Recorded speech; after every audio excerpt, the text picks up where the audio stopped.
qui va de la période du 1er au 31 mars 2023. Donc c'est un rapport qui est fait pour que on puisse voir l'évolution des préparatifs des élections de 2023 et notamment le référendum. Parce qu'on se rend compte que le référendum qui était prévu pour le 19 mars 2023 a été décalé. Et donc aujourd'hui, on ne connaît pas la nouvelle date du référendum. Mais avant le référendum, il y a des travaux qu'il faut faire pour qu'on puisse avoir des élections libres, transparentes et apaisées en République du Mali.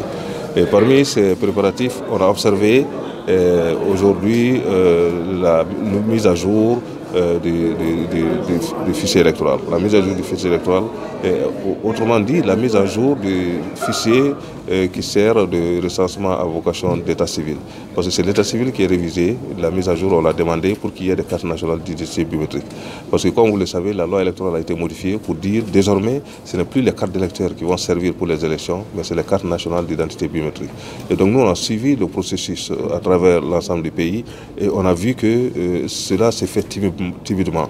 Et si on doit avoir un fichier électoral à la fin fiable, il faut qu'il y ait des changements dans la démarche.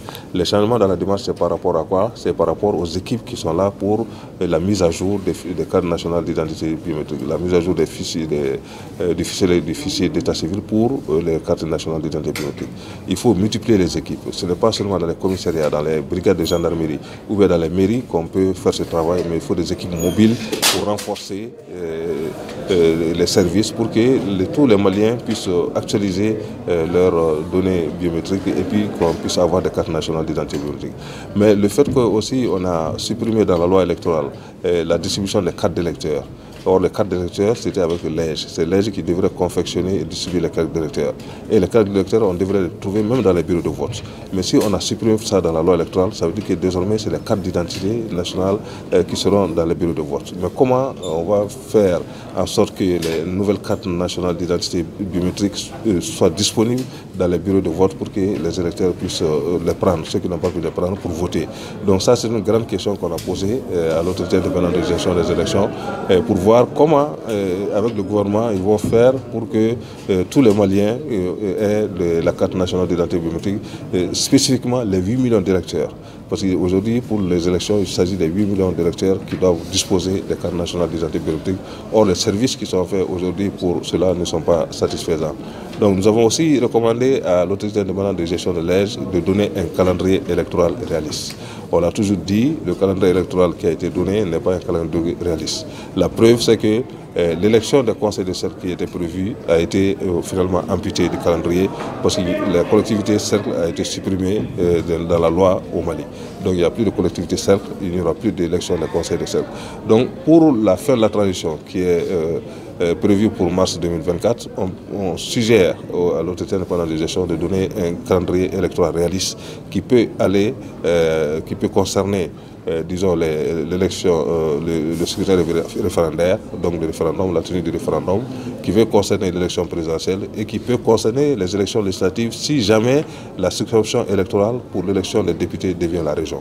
Sinon, tant que c'est les cercles, ça aussi ça devient problématique. Donc c'est quelques recommandations qu'on a pu faire, non seulement au gouvernement, mais aussi à l'autorité indépendante de gestion des élections. Bon, le problème qui se pose, comme on l'a dit, c'est la disponibilité des services. Le gouvernement a voulu qu'il y ait des cartes nationales d'identité biométrique partout, mais les équipes dédiées à cela sont insuffisantes et les machines dédiées à cela sont des machines insuffisantes. Et nous avons quand même remarqué que dans la région de Kidal, il n'y a pas eu de service par rapport à la révision, à la mise à jour, disons, des données biométriques des citoyens. Il n'y a eu aucun service là-bas, dans la région de Kidal spécifiquement. Et ça, c'est un fait qui peut causer du tort, disons, à la tenue des élections libres, transparentes et démocratiques. Parce que tant qu'une région refuse et que les autres régions participent, cela peut poser problème. On peut comprendre que dans les chefs de lieu de région, dans les chefs de lieu de cercle, il y a des facilités et qu'il y a quelques petites difficultés dans les communes, dans certains villages.